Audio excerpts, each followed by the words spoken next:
Friends, how are you? I welcome all of you to our channel ABC Grammar Point।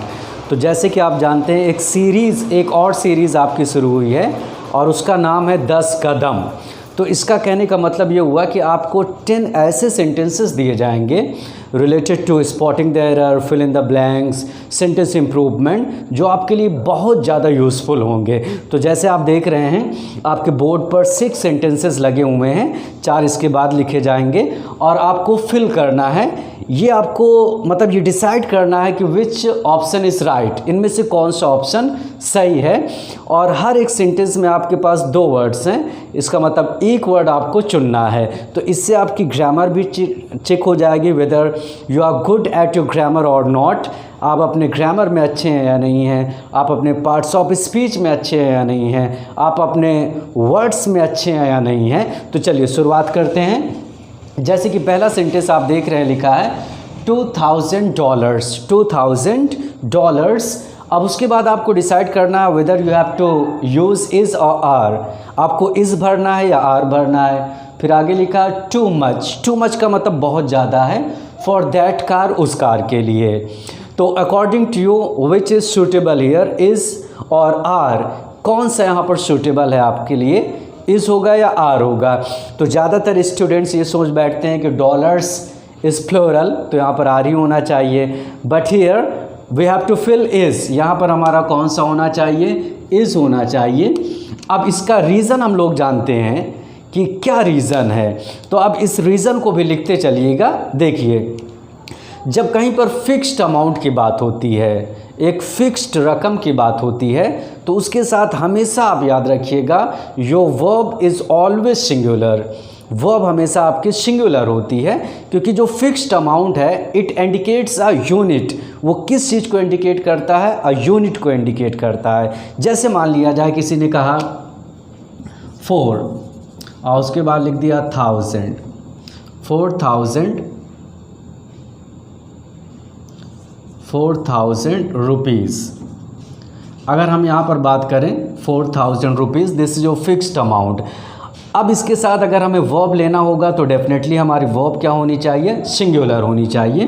तो क्या होना चाहिए, 4000 rupees. कोई भी सिंगुलर वर्ब आप यूज़ कर सकते हैं, जैसे यहाँ पर लिख दिया हैज़ बीन और उसके बाद हमने लिख दिया स्पेंट, राइट।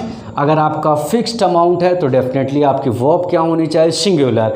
और अगर आपका फिक्स्ड अमाउंट नहीं है तो definitely your verb would be in plural. जैसे हमने यहाँ पर लिख दिया थाउजेंड्स और उसके बाद लिख दिया of rupees, suppose thousands of rupees वो स्पेंट, तो यहाँ पर वर्ब हमारी क्या है, it is plural.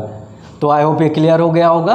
Because 2000 rupees, अगर हम $2000 इट इज़ जो फिक्स्ड अमाउंट, तो इसी वजह से यहाँ पर क्या भरा जाएगा, इस भरा जाएगा। चलिए दूसरा सेंटेंस लेते हैं। सम इकोनमिस्ट, कुछ इकोनमिस्ट, जो इकोनॉमिस्ट या जो क्या बोलते हैं अर्थशास्त्री, are prophesying continuing period of prosperity. Prosperity का मतलब होता है समृद्धि। तो सम इकोनमिस्ट, कुछ इकोनमिस्ट, यहाँ से इस गायब हो गया, सम इकोनमिस्ट। यहाँ पर ये सेंटेंस बोल रहा है कि कुछ इकोनमिस्ट जो हैं आर प्रोफेसाइंग या professing a continuing period of prosperity. तो सबसे पहले हमें ये जानना है कि ये प्रोफेसाई का मतलब क्या होता है या प्रोफेसी का मतलब क्या होता है। तो देखिए, अगर हम बात करें प्रोफेसाई या प्रोफेसी की, अगर हम लोग बात करते हैं, सपोज जैसे यहाँ पर लिखा है आपका PROPHESY, तो प्रोफेसाई का मतलब क्या होता है, इसकी फोनेटिक साउंड जो है वो क्या, प्रोफेसाई। और अगर हम लोग इसकी सेकंड थर्ड फॉर्म बनाते हैं तो क्या बनता है, PROPHESIED, prophesied. This is your this is your second form and third form as well. तो प्रोफेसाइड का मतलब ये होता है, इट इज़ अ वर्ब, ये आपकी वर्ब है और इसका मतलब होता है भविष्यवाणी करना, फोरटेल। क्या मतलब होता है इसका, फोरटेल, मतलब कोई चीज़ की भविष्यवाणी करना, या हम इसी को बोल सकते हैं प्रेडिक्ट, भविष्यवाणी करना। तो इट इज़ अ वर्ब, ये हमारी क्या बन गई, वर्ब बन गई। और PROPHECY। अगर हम इसकी बात करें, प्रोफेसी की बात करें, तो इट इज़ अ नाउन। ये हमारा क्या है? नाउन है। तो नाउन में हम इंग फॉर्म नहीं लगा सकते हैं और ना ही नाउन की हम सेकेंड और थर्ड फॉर्म में टर्न कर सकते हैं। तो इस वजह से हमारा कौन सा होना चाहिए? सम इकोनॉमिस्ट आर प्रोफेसाइंग। कौन सा ऑप्शन होना चाहिए? प्रोफेसाइंग, क्योंकि यहाँ पर कौन सा टेंस है? It is present continuous tense. तो प्रेजेंट कॉन्टिन्यूअस टेंस में क्या होता है? इज आर एम और उसके बाद जो वर्ब आती है उसमें हम लोग इंग फॉर्म जोड़ते हैं। तो नाउन के साथ हम इंग फॉर्म नहीं जोड़ेंगे, किसके साथ जोड़ेंगे? वर्ब के साथ। तो इस वजह से हमारा कौन सा ऑप्शन सही होगा? First one, some economist are prophesying a continuing period of prosperity. मतलब ये लोग भविष्यवाणी कर रहे हैं कि एक कंटिन्यूइंग पीरियड होगा, एक चलता हुआ समय होगा और प्रॉस्पेरिटी, समृद्धि की या खुशहाली की। अब इसी तरीके से थर्ड क्या है? The most striking. The most striking का मतलब सबसे स्ट्राइकिंग करने वाला, मतलब अट्रैक्ट करने वाला। थिंग, वस्तु। अबाउट एडन, एडन मतलब किसी का नाम है। इज है, हर मतलब उसका। लग्जोरियस और लग्जोरियंट ब्लैक हेयर। तो यहाँ पर कौन सा ऑप्शन होगा? तो यहाँ पर fill in the blanks generally क्या होता है? It is a game of word par. ये ज़्यादातर एक गेम होता है, खेल होता है। और किसका खेल होता है? आपके वोकेबलरी का। अगर आपका वर्ड स्ट्रांग है, अगर आपका डिक्शन स्ट्रांग है, तो डेफिनेटली आप फिल इन द ब्लैंक्स में बहुत अच्छा परफॉर्म करेंगे। तो डिसाइड करिए इसमें कौन सा होगा। सबसे स्ट्राइकिंग चीज़ जो है अबाउट एडन, एडन के बारे में, इज़ है, हर उसका, लग्जोरियस और लग्जोरियंट ब्लैक हेयर। तो सबसे पहले मीनिंग समझते हैं। तो देखिए, अगर हम लग्जोरियस की बात करते हैं तो ये वर्ड हमारा किससे बना? लग्जरी से। किससे बना है? लग्जरी से। तो लग्जोरियंट का मतलब होता है कि बहुत ज़्यादा लग्जूरियस का मतलब होता है बहुत ही कंफर्टेबल। मतलब जैसे किसी ने कहा this is a luxurious hotel, ये बहुत ही लग्जूरियस होटल है, तो इसका मतलब यहाँ पर हर एक कंफर्ट की चीज़ें हैं। लग्जूरियस रूम, बहुत ही विलासिता वाला। तो लग्जूरियस का मतलब क्या होता है? कंफर्टेबल, बहुत ही आरामदायक। तो यहाँ पर इसका मतलब क्या होता है? कंफर्टेबल। और अगर हम बात करें लग्जूरियंट की, तो लग्जूरियंट का मतलब क्या होता है? तो लग्जूरियंट का मतलब ये होता है कि बहुत ही जैसे घना, बहुत ही समृद्ध भी बोल सकते हैं, या फ्रूटफुल, फर्टिल, तो उसको हम लोग क्या बोलते हैं? लग्जूरियंट। तो लग्जूरियंट का मतलब बहुत घना होता है, बहुत ही प्रोडक्टिव भी होता है, प्लेंटी में जो चीज़ होती है, तो उसको हम लोग क्या बोलते हैं? लग्जूरियंट। तो लग्जूरियंट का मतलब बहुत घना, बहुत प्रोडक्टिव, उपजाऊ। तो यहाँ पर ब्लैक हेयर, उसके ब्लैक हेयर क्या हैं? बहुत ही घने होंगे, बहुत ही भरे होंगे। तो इस वजह से हमारा कौन सा ऑप्शन होना चाहिए? लग्जूरियंट। Which option? लग्जूरियंट। फिर से एक बार देख लें। द मोस्ट स्ट्राइकिंग थिंग, सबसे अट्रैक्ट करने वाली चीज़ अबाउट एडन, एडन के बारे में, इज़ है, हर लग्जूरियंट, उसका बहुत ही घना ब्लैक हेयर, काले बाल। तो लग्जूरियस नहीं होगा यहाँ पर, विलासिता का सेंस बिल्कुल भी नहीं है। अब इसी तरीके से हमारे फोर्थ में क्या है? वाई डू यू कंटिन्यू, आप क्यों जारी रखते हैं? टू प्रोसिक्यूट या परसिक्यूट मी सो मच। तो आप डिसाइड करिए, प्रोसिक्यूट या परसिक्यूट।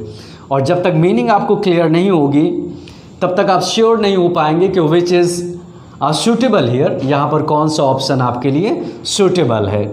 तो सबसे पहले हम लोग मीनिंग जानते हैं कि prosecute and persecute, what is the difference and what is the meaning, इन दोनों की मीनिंग क्या है। तो देखिए, अगर हम बात करते हैं प्रोसिक्यूट, तो प्रोसिक्यूट करने का मतलब एक तरीके से ट्रायल चलाना, मुकदमा।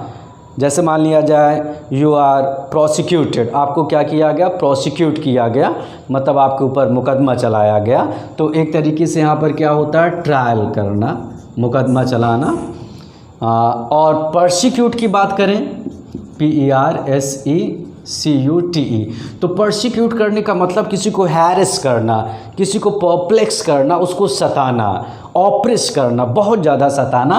तो उसको हम लोग क्या बोलते हैं? persecute। तो prosecute and persecute, prosecute का मतलब मुकदमा चलाना and persecute का मतलब होता है बहुत ज़्यादा सताना। तो सेंटेंस क्या बोल रहा है, why do you continue, आप क्यों जारी रखते हैं, to prosecute me so, मुझे prosecute me so, और उसके बाद यहाँ पर मच मिस है, तो यहाँ पर हम लोग लेते हैं सो मच, इतना ज़्यादा। तो यहाँ पर मुकदमे चलाने की बात है या सताने की बात है, तो डेफिनेटली यहाँ पर किसकी बात हो रही है, सताने की बात हो रही है। Why do you continue to persecute me so much, so much का मतलब इतना ज़्यादा आप मुझे क्यों परसिक्यूट करते हैं। तो यहाँ पर कौन सा ऑप्शन, ये वाला हो जाएगा हमारा। क्लियर हो गई बात।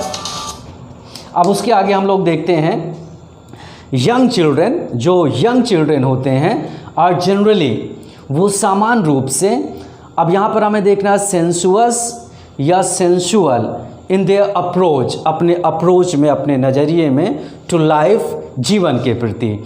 तो यंग चिल्ड्रेन क्या होते हैं, अब यहाँ पर हमें डिसाइड करना होगा वेदर सेंसुअस और सेंसुअल। अगर हम ये मीनिंग जानते हैं तो डेफिनेटली हम कर सकते हैं, अगर मीनिंग हमें क्लियर नहीं है तो हम बिल्कुल नहीं कर पाएंगे। तो चलिए सबसे पहले देखते हैं दोनों का व्हाट इज़ द मीनिंग, दोनों की मीनिंग का मतलब क्या है। जैसे यहाँ पर लिखा हुआ है सेंसुअस, तो सेंसुअस का मतलब ये होता है दैट सेटिस्फाइड योर सेंसेस, जो आपके इंद्रियों को सेटिस्फाइड करता है, जिसको देखकर आपको खुशी मिलती है, तो उसको हम लोग क्या बोलते हैं, सेंसुअस। सेंसुअस प्लेजर, जैसे मान लिया जाए आप मूवी देख रहे हैं तो यो सेंसेस, आपकी इंद्रियां जो हैं बहुत खुश होती हैं, तो उसी को हम लोग क्या बोलते हैं, दैट इज़ कॉल्ड सेंसुअस। तो सेंसुअस का मतलब एक तरीके से प्लेजिंग, मतलब खुश करने वाला। तो इसका मतलब क्या होता है, बहुत ही प्लेजिंग है, बहुत ही खुश करता है। और अगर हम बात करें सेंसुअल की, तो sensual it is used for bad sense, ये वर्ड जो है वो किसके लिए यूज़ किया जाता है, फॉर बैड सेंस, सेंसुअल। तो सेंसुअल का मतलब एक तरीके से कामुक, कामुक का मतलब ल्यूट,